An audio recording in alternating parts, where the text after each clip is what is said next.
আসসালামু আলাইকুম রহমতুল্লাহি ওবরাকাতু। প্রশ্ন করেছিলেন অনেকে শ্বশুরকে আব্বা বলতে লজ্জাবোধ করেন, আসলে শ্বশুরকে আব্বা বলা যাবে কিনা, ইসলাম কি বলে?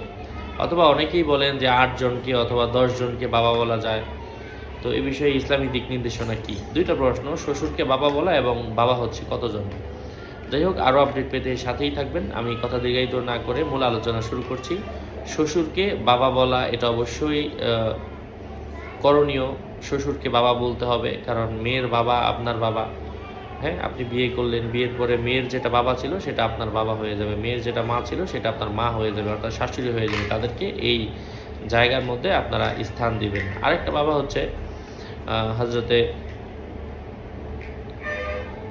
ইব্রাহিম আলাইহিসসালাম, যিনি হচ্ছেন জাতির পিতা এবং আমাদের জন্মদাতা পিতা, এবং যিনি আমাদেরকে শিক্ষা দেন, শিক্ষক পিতা এবং সম্মানার্থে বলা হয়।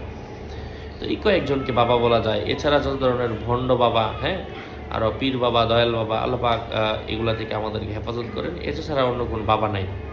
সন্তানকে অনেকে বাবা বলেন, বাবা বলা যেতে পারে, এতেও গুনাহের কিছু না। হ্যাঁ, যাই হোক, আরও আপডেট পেতে সাথেই থাকবেন। আসসালামু আলাইকুম রহমতুল্লাহি ওয়া বারাকাতুহু।